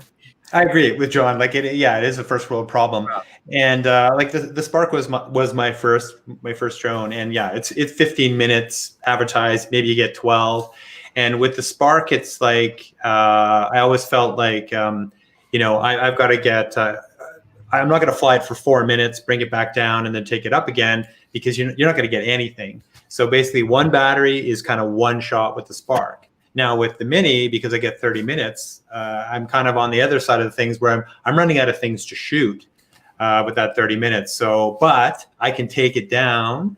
There's still plenty of gas in the tank, go somewhere else, bring it back up and do that. It's something I couldn't do with the Spark. because it's so costly to launch and it's costly to land in terms of battery life, right? So Mini, I don't worry about that. I'll take a shot over here, bring it back down, walk 100 meters somewhere else, take another shot there. So yeah, it's nice to have that that luxury of battery life for sure. And with the combo pack getting those 3 batteries, man, you're going for a long time, and that's just fantastic. Hey, speaking of the battery life, I have a question for anybody who's flown the Mavic Mini in colder weather. What kind of flight time do you get in the cold with that kind of battery? Yeah, Steve would probably be able to answer that. Because we all know that cold zaps our LiPo batteries. But well, unless you consider the higher capacity the battery is, the better off you are. Now, I think the Mavic Mini is pretty decent, right? It's got a pretty decent capacity. Yeah, I mean, all winter long, I've been flying barely above 0 degrees Celsius. And the coldest I flew, just to see if it would work, was about minus 30 degrees Celsius. It was like super frosty. I was having a tough time keeping myself warm, and it was fine. I didn't fly very long in like that extreme cold, but generally in the -6, -8 kind of range, it's no problem. I didn't really notice any hit to battery life, and as long as many times those batteries are just coming off the charger, so they're warm from charging. I keep them in my inside pocket, so they're not getting cold. They're you're up in the air, you're zooming along pretty quickly. And looking at the flight logs, those things never got below 30 degrees Celsius on some of those cold flights. So it's like, it's fine. But, Ron, like he said earlier, when we were talking about taking your drone up with the wind and stuff, I'm not going up too high. Maybe I'm up 100 feet, 50 feet, something like that. You start getting up at a serious altitude there. I mean, the temperatures are going to drop even more, and, you're starting to bring your risk level up too. So, but generally it's been good. DJI says 0 Celsius is the limit, 32 degrees Fahrenheit. But I've flown under that quite a lot, and it's been no issue. Nothing noticeable, right? Okay, good. Sorry, John. And yeah, they were. A lot of people were saying, "Well, these LiPo, or not LiPo. These ones are these LiPo? Ion. Lithium ion. Lithium ion. All the other ones are LiPo, and people were saying that the lithium ion aren't as good, or they don't work as well in the cold, or something. They don't discharge as fast. Is that what it is? They discharge at a slower rate. It's that the lithium ions, they don't have the high discharge rates. But the thing is, the Mavic Mini doesn't really need it. It doesn't need the high discharge rates that a LiPo can provide. It's very, very efficient. So you're able to get more capacity out of the lithium ion, so you can fly longer. So that's the trade-off. Yeah, I mean, I haven't had an issue. So, but I mean, that's keep it warm. It's fine. Gotcha. I heard you all talking earlier about that. You were saying you got a battery firmware update for the Mavic Mini. Yeah. Like here in the last few days. Ron, have you noticed anything like that? I haven't had unfortunately, I hate to admit, I haven't flown the Mini in a couple of weeks. I've got my batteries charged. I didn't get his way through all the drones. I didn't get anything today. Monday I had one. Okay. It was Monday.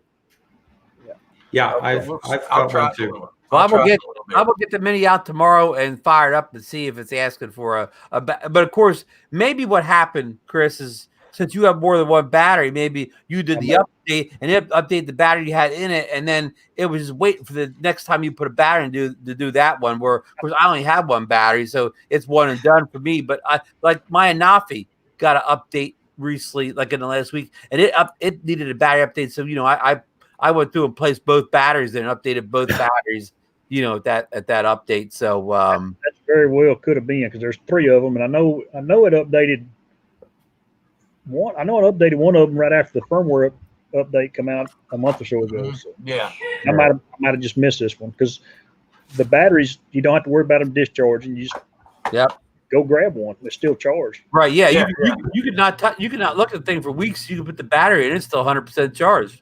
I may have missed this one. Yeah. Now, I've heard that that's still not a good idea to do with lithium ion batteries. It's not as bad as LiPos, but I've heard that it's still not a great thing to just leave them charged 100% constantly. Well, I'm no battery expert whatsoever, but if you try to look this up on I don't know if the DJI, but if you Google search this, they tell you not to worry about it. And I'm not saying they're right, wrong, or whatever, but if you do some initial Google searching around, they're telling you that it doesn't hurt to leave the batteries charged. Oh, see, that's interesting to me. They remind me of a cordless drill battery.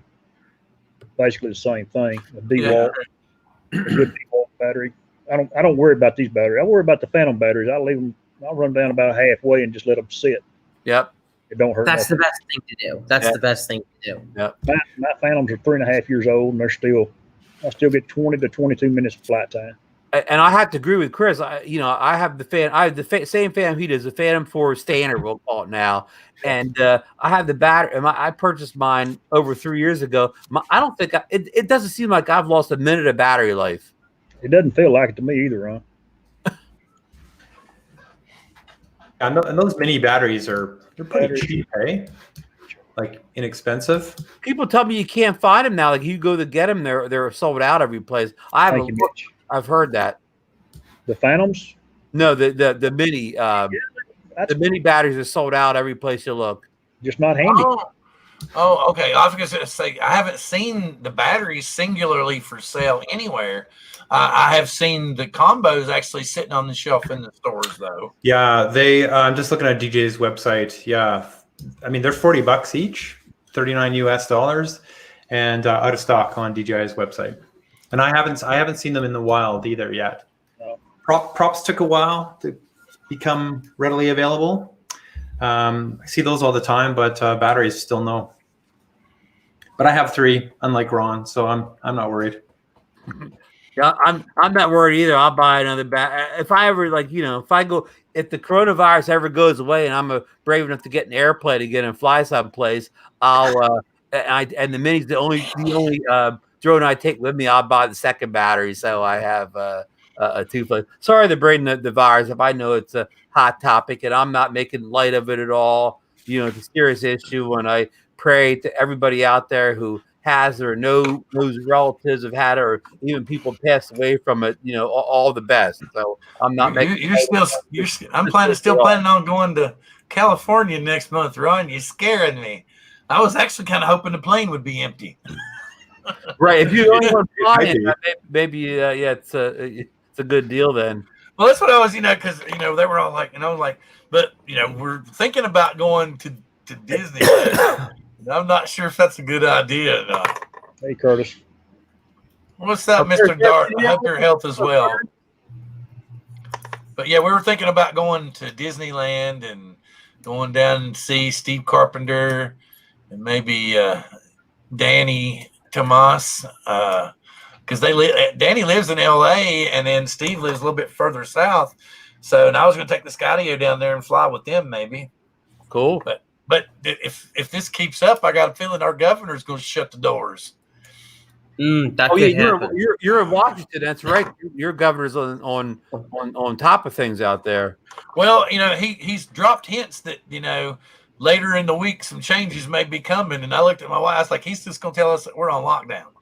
That we're not going. We've got travel blocked from Europe as of, I guess, tomorrow. They're going to do that. To and from Europe is not going to be permitted for the next 30 days. So it's very possible that could happen. From state to state now. Yeah, that'll be individual governor. You're choices. in Washington State there. Yeah. Seattle. I just heard today Seattle closed all their schools or something. Yeah, well, he's pretty much closed everything in the state for a while because of this bug. So, Chris, has Texas had a case of the coronavirus yet? Yeah, Ron, it's not rampant like it is up in Seattle, but the Houston Livestock Show and Rodeo is now being canceled. Wow. They canceled South by Southwest out of Austin. That's a big deal. That's canceled.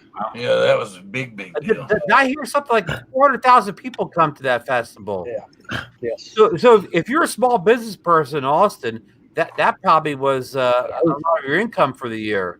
I heard them bad. All them food trucks. That's what they live for. Yeah. That kind of businesses and motels.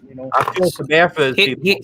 So here in Missouri, we haven't had any crazy outbreaks of it, but they're starting to take precautions here.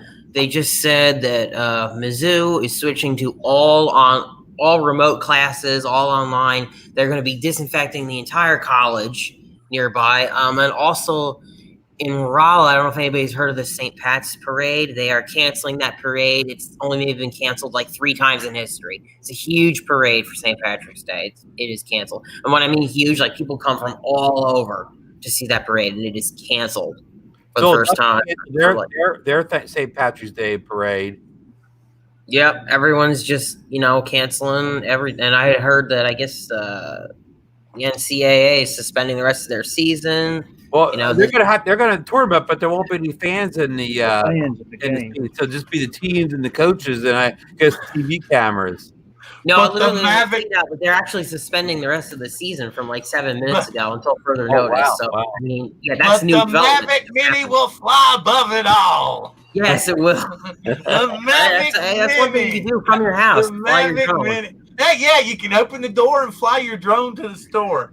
And One this thing is you the drone when it comes back. Oh, now, Bill, are you making the case for delivery drones right now? Are you making a case? I am during self-quarantine. No. I said I'm going to deliver my own stuff. I don't want anybody else deliver. I don't want anybody else handling my packages but me. And that goes for a UPS drone too. I don't know where that drone's been. Props might have been in somebody's bucket, Hopefully it wasn't coughing when they packed my stuff. Exactly, man. So the only delivery drone I'm going to have is the one that I own. I want to hear from you, Bill, because when we first, I was on an episode way back when, and you were talking about the Mavic Mini, and you're like, maybe not full, but you're like, so before it even came out, based on specs, and now you've got one, and you're a total convert. I want to know what you think, or what brought you to the.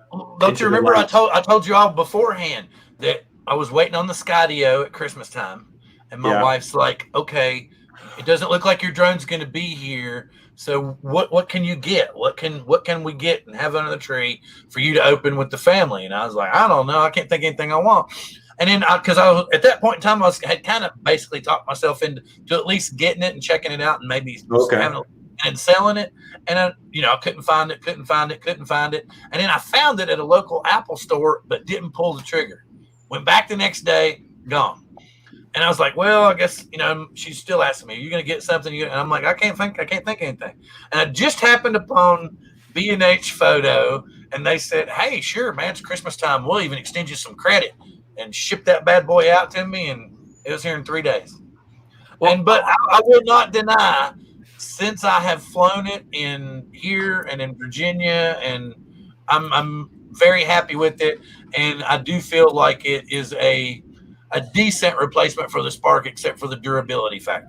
Right. And I'll answer Steve's question too, because I was also I also poo-pooed the Mini before it came out. Say I didn't really need this, and it's not the drone for me. And then just out of everybody else I know I ordered it. But once I flew it the first time, all it took was one flight, and everything I said bad about it all went out the window.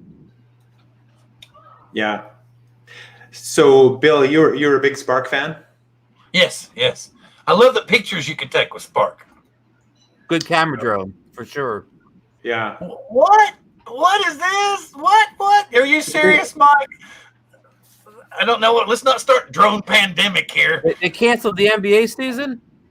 Yes. Yeah, that's what I was saying. They canceled the season. What? Yes.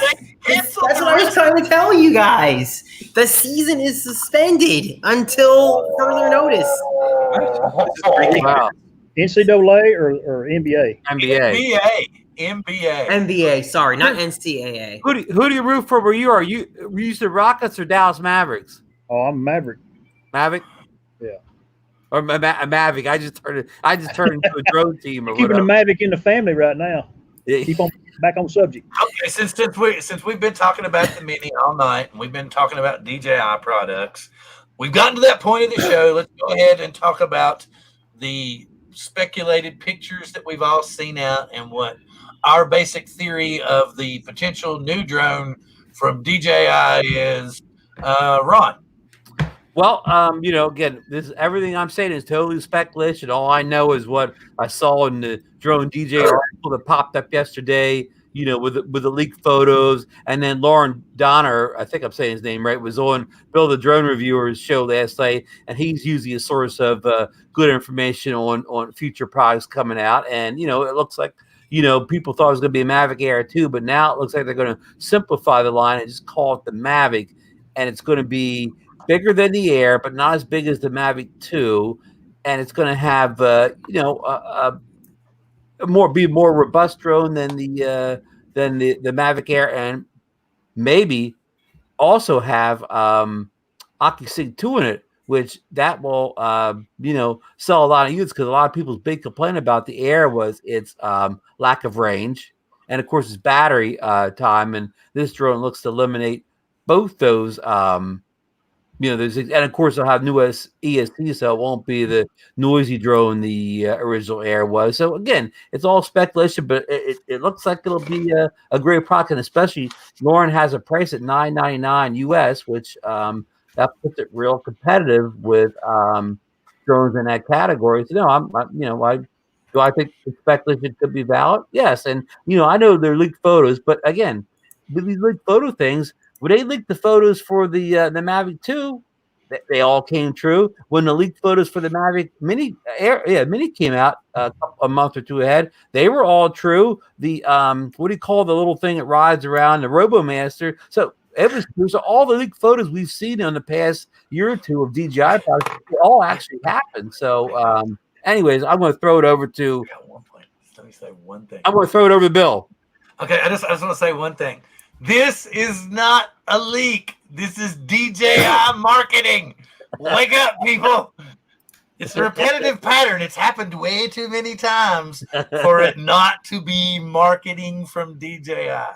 Like Ron pointed out, pretty much every new product, we get leaked photos approximately 2 months before they appear, so that we get in a total freaking frenzy. And these before the release date. Accurate. And they all turn out to be 100% accurate. Exactly. Just like Osita, I've said this a million times. His sister works for R&D, and he is a test pilot for DJI. He lets out all the stuff from DJI so that people will go bananas like us and make videos and get all our nickels and dimes scraped together to buy this new drone. All of us that have not finally jumped over from fanboy status. But me personally, I think that it's just like I said, they're going to simplify the line.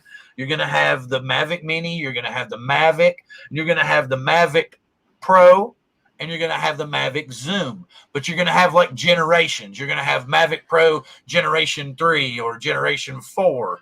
It's going to be something along those lines, but they will simplify the line. There won't be any more numbers. It's going to max out with a 4K, 30 frame per second, lower line Hasselblad camera. It's not going to be like you see in the Mini. And like I was saying, the generation area, it's going to be probably just a tiny bit heavier than the Air. But it's going to fold out, and it's going to be very close to the same size as the original Mavic. Agreed. Anybody? Next, John. Yes. What do you think it's going to be? So, unfortunately, I have not seen these pictures. Oh, okay. Did not know we were going to talk about that. Okay, well, go ahead. Throw it to Chris. I think I got him hung back here somewhere. I think it's going to be exactly what you just said. It's already out there. So where are they? Oh, here we go. Yeah, it's not like they're trying to hide anything, right, Chris? No, the main thing I'm not so much worried about the drone as I want the camera. That's where your money's at, in my opinion. Right. Is what hangs underneath it. Because basically all these drones fly good nowadays. Yeah, absolutely. All right, here we go. come. I just saw the picture, and John. they look pretty legit to me. Yeah, they don't look fake at all. No, don't look like fake real, at all. It looks like an enlarged Mavic Mini, basically. It's between the two is the way I see it. Mm-hmm. But I think they worked the Mavics across all the lines to look like they're the same drone. They're just different in size. Yep. And notice he doesn't have his thumb rolling over the back like a lot of us would grip it. so that you really can't get a good distinguishable size on it. But I don't think it's a whole lot smaller than the Mavic. So you know what would be cool is if something like this came out and it had HDR video capability. That I would love. That's what to be honest, that's what I really want in my next drone. I want to be able to capture HDR. I just love how it pops, and with all the phones, newer phones out there able to play HDR on YouTube, I think it's the next thing. Honestly, Guess what drone has HDR? Which drone has HDR? Skydio too. Oh well. Now see, this is why I'm thinking that it could be waterproof. Look at that controller. I'm trying to figure. It looks like it could potentially be waterproof. I don't know. I mean, it could be. Chris could fly it off his boat then. Well, I'm just because and if you look at the pictures, like I don't really see any openings and vents, and it looks kind of rubbery, don't it? Yeah, it does look a little rubbery. Kind of what I thought I saw it. And you don't see any vent ports on it or anything either. So that's what I'm wondering. Where are they going to get rid of the heat? And could it be all, conformal coated and we're really going to have a waterproof drone? Where one of the main vents would usually be, it would be by that camera and gimbal. That's at least where it is by the Mavic Mini, Mavic Pro. But I don't, it's too dark. I can't actually. Hang on. Let me get this up.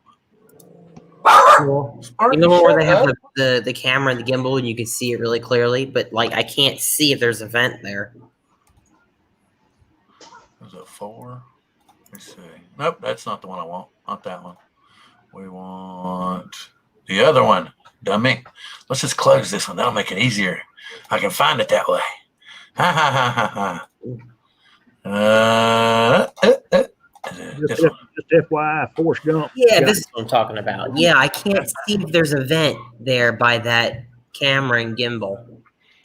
All I can see is there's venting in the camera itself, but where it's on the underside, I don't see anything. See, like usually the bottom, wouldn't there be some like air vents on the bottom? Didn't there used to be? There will be an air vent right there behind that camera and gimbal assembly. That's right here, but it's darkened. You can't see it. Yeah. It's too dark. I can't make out if there's a vent there. But that's where the vent is on the Mavic Pro. At least the version 1 anyway. I don't know about the 2. Probably there too.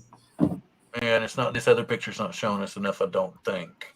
Yeah, they don't show what that would be. But that's what makes me think that, and that's why I think that, it's exactly what's going on, that this is all marketing, and it's brilliant if you think about it. It's brilliant because it gives us 2 months to have this frenzy online where all these different videos are getting put up, and all these people are putting up. And, even some of them, I wouldn't be surprised if DJI doesn't reach out to them and go, hey, we really liked your speculation video. Would you like to try something out if you sign this NDA with us? And they'd be like, oh yeah, because last time, especially with the Mini, we noticed that a lot of these smaller channels, and we were all like, how did they ever get one of those? Because they had like 500 subscribers or maybe 1,000 subscribers, and yet they were testing the Mini for DJI. And we were all like, what's going on here? So Bill, you know what? You could take this with a grain of salt because this is just what the guy at the DJI store said to me at one point. I think I've said this before on the show, but there's a whole bunch of new people also say it. I talked to the guy who was running the DJI store at the time, and his opinion about the leaks and from what DJI had told him was that they're not happy with it is their answer. Now, like I said, I can't confirm anything for sure, but they're not happy with it because it ends up messing with sales of their current products. If people think that there is a new product on the horizon, people will wait and they won't buy something that they have, and that can literally change sales for months worth. So, there is a sales impact from DJI's part. Now, if the leak comes out close to the release, then yeah, that's fine. But if people think something is coming and then it doesn't, that can hurt them. And it has hurt them. People have thought that something was going to come. It didn't happen. How many people didn't buy a drone this past summer because they actually thought that something bigger and better was coming from DJI. Right? I mean, the rumors are a catch-22. They drum up interest, but they can also hurt their sales. That's what I was told anyway by the guy at the store. I want to update this one. This is buy what you need when you have the money and you want it. Yeah. And don't let anybody else tell you any different. You can fly it whenever you want to. You can fly it as often as you want to. You can fly it as little as you want to because you're the one that worked for your money. Yeah, and I happen to agree with that above and beyond drones. If people try to chase the newest technology all the time, oh my goodness, you'll just drive yourself crazy. Right. If you need it, buy it today if you have the money for it. Don't wait for the next big thing unless it is so obvious that the next big thing is going to come out. You know, a few tweets on Twitter is just not enough to go an entire. Yeah, I know some people who didn't buy a drone at all last summer because they were waiting for something big from DJI. It's like, dude, if you need a drone for your summer vacations or whatever, go buy what's there. Don't wait for something that doesn't exist yet.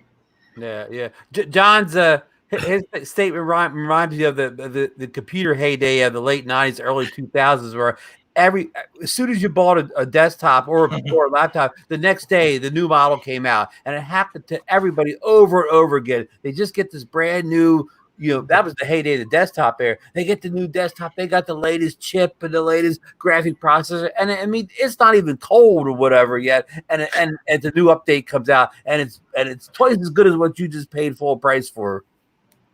Yeah, I remember when my parents bought the first computer back in '94. It was a 486 processor with 8 megabytes of RAM. Oh, 100 gigabytes of no, not 100, 20 gigabytes of space. Wow. That was a big deal. What would you do with all that space? I don't know. Yeah, they used to say, yeah. I get a kick out of it because you're saying gigabytes, man. I'm old enough to where gigabytes didn't exist when computers first came out. The only thing we had was megabytes, buddy. And we were like, man, I got 4 megabytes of memory. Now I'm kicking butt, man. Yeah. 94. I might be misremembering that because I can't remember if it was the computer in 98 that had the 20, and maybe it was only 500 for the 486. Yeah, you know what? 94 might have been too early for gigabytes on consumer PCs. I think I'm misremembering that. Well, I can still remember my Atari Basic cartridge that I plugged into the computer so that I could do Basic. Do you guys think that the drone industry might get to that point where, for a long time, really, the upgrades were really significant for people? But do you think it may already be at that point to some degree that, like, especially we talk about Autel and this 8K Evo. It's like, all right, who really needs the 8K? They're just selling a spec. Right. Yeah, it's like the TV people, the 8K TVs, they're just selling a spec now because, nobody's streaming 8K content. And, again, it's just the drones. They're just selling a spec or whatever. I think John's right. We've reached a point where like a new drone comes out and like if this Mavic comes out, it's got the specs. The rumors say it has. It'll be a good drone, but it won't be anything better than what we already have for the Mavic 2 series, or whatever. It'll just be it'll be a new spot in the line, but it won't be better. Like if you have a Mavic 2, there'll be no reason to buy this drone unless you just have to have every drone that's out or whatever.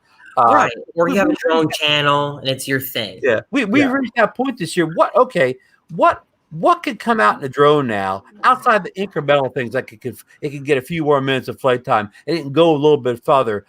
Outside of incremental things like that, what could possibly come out in a drone this year that would change your life? Yeah, I mean, and look at Steve's channel. Steve's channel is perfect proof of what you can do with what you have. Look at the stuff that he's done with the DJI Spark. I mean, that stuff is just amazing. Mm-hmm. At what point is hardware really going to make a difference for your YouTube channel? Okay, which was what most people do with this stuff. Right. Right. I mean, well, thanks, John. But that's something I learned way back when. It's like, if you're chasing after the latest technology all the time, you're not gonna develop any skill. You're just gonna just be swapping out drones and emptying your wallet. but like, to Ron's point too, like we're kind of in that evolutionary phase with these things. It's going to be something incremental every year. A little bit better camera, a little bit better battery, a little bit more autonomous. Like what's the big revolution? Well, Skydio was kind of going in that direction. Like, that's pretty great. Like this almost fully autonomous drone. But yeah, to Ron's point, like what feature would get you to drop your money? Like, what do you really need? Would 8K help? No. I think that's what yeah. Oh, sorry about that. No, that's fine. Like, I mean, what earth-shattering feature don't I have right now? Like, do I need 32 minutes as opposed to 30 minutes of flight time? Do I need a 14 megapixel camera instead of 12 megapixel camera? It's not going to really help me, right? Right. At what point does it just not make a difference? I think that's one of the reasons the Skydio was so popular. It's because, hey, this thing actually offers something that's physically different than a lot of other drones out there. That's why a lot of people took interest. Yeah, I mean, I think that falls into almost the revolutionary category, right? You can just throw this thing up and it can kind of take care of itself. But what we're seeing with the rumors of this, Mavic 2 or sorry, Mavic, I don't know what's it going to be. If it was fully waterproof, yeah, maybe that's something cool. But so what? You can fly it in the rain.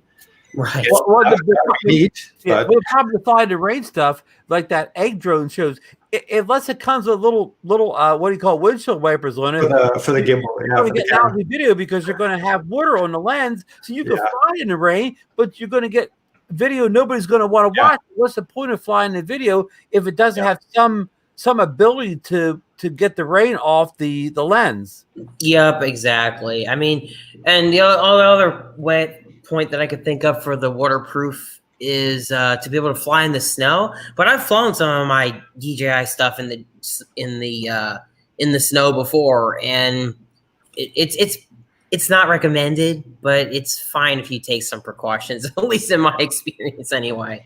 Yeah, as long as you dry them off real good afterwards, then Yeah, well, you got to tape up the vents too, and there's certain things you can do. It's still not a good idea. Plus, it depends on the snow too. If it's a very dry snow, then you're good. If it's pretty cold, yeah, then you're good to go. But if it's a really wet snow, then that's a bad idea. That's a whole other story. Yeah. Mikey B, the drone ranger, says use Rain-X on the lens, and he's right. But it needs, I don't know, they need to coat these waterproof drones lenses from the factory or whatever, so they don't get raindrops on them. Like NASCAR. Exactly. All right. Well, gentlemen, we've been on for almost 2 hours, which is a lot longer than we normally go. So we had a great show tonight. Yeah, we had a really good active group tonight. Glad to have had everybody here. We're going to do more of these. Hopefully next time we'll get some more Mavic flight or pilots in here, Mavic Mini pilots in here, and we'll tell more stories about that. And then maybe somewhere down the road, somebody will, like maybe even DJI will send me that new Mavic, and then we'll have Mavic stories too, and we'll bring everybody on for that. Yeah. But with that being said, I would like to give everybody the heads up on next week. We're going to have something special. We're going to have the guys from over at Those Guys New York. Cool. So we're going to have an East Coast versus West Coast, but not really versus. We're going to come together and we're going to talk about all kinds of different drones. We're going to talk about policies. We're going to talk about softwares. We're going to talk about FPV. We're going to talk about camera drones. So I'm really thinking about trying to, because I was telling John before, I want to try to do like the old Rap Wars motif where it was East Coast versus West Coast in the Rap Wars. And John's like, I don't remember any of that. And I was like, okay. So Ron, you better get ready to bust out some freestyle. You ready for that? Yeah. Represent the northeast coast. Yeah. I'm about as East Coast you can get. About 5 minutes of walking in the Atlantic Ocean. Exactly for me. I can just take a walk and be right in the bay. So yes, that's going to be cool. That should be very, very fun for next week. So I want to make sure that everybody knows to please tune in and see Lawrence, and hopefully Herman will get back from taking his son from the softball game, and he'll get back in time to be on with us too. And I'm very grateful for having everyone that was here tonight with us, and I hope to see you again next week. And I'm going to pass it to my pal Ron Brown for his good evening. Thank you very much, Bill. Again, it was a great show tonight. I appreciate Chris and Steve joined us as guests tonight, and of course John, as always, sitting in co-hosting the show for us. And we had a great group in the chat. I want to shout out Jay was in here with us, Birdman 316 was in here with us, Mikey B's been in here with us all night. Lloyd's been hanging out all night. So I can't mention them all, but we had a lot of great people, and a lot of great discussion in the chat. So I want to thank everybody, and we'll see you next week. I'm sure it'll be a great show. And I guess I'll pass it over to John Cuppi. Thanks, Ron, Chris, Steve. It's been great having you on. I thought this was a really great show. We learned a lot about the Mavic Mini, just talking about drones in general. It's always great. Tune in next week. It's going to be a great show. And with that said, I'm going to toss it over now to who am I tossing? I'll toss it over to Steve. Yeah, thanks, John. Well, thanks, Bill, for having me on the show again. It was good to see John and Ron again, and to meet Chris. And yeah, great conversation, and always great being here. Thank you there, Bill and Ron and John. Steve, it's nice to meet you as well. It was fun, and I know there's more to learn about the Mini. I haven't learned everything, but it's always good to talk to people that fly them. You always can pick up something from somebody else. And thank you for having me very much. Well, I was very glad to have both you gentlemen on. I look up to both of you and your content quite often. I am glad to have you on here. I value your opinions, and I'm sure I will invite both of you back on in the future. This is something that Rick was pointing out to me. Yes, if you can manage to talk about 13 more people into coming, I would actually break 1,000. But hopefully I'll get there before too long. I'd actually like to get about 50 more, because everybody knows that it seems like once you get to a particular plateau, everybody gets mad and unsubscribes from you, so you instantly go back down 50 points. So hopefully I can get above it. And I'd like to, before I go to California, maybe be able to broadcast from the mobile down there. Who knows? But I am very grateful to have everyone here on the panel with us tonight, and glad to have each and every one of you show up every week. And we hope to see you again very, very soon. And without that being said, I want to see everybody back next week. Live long and prosper.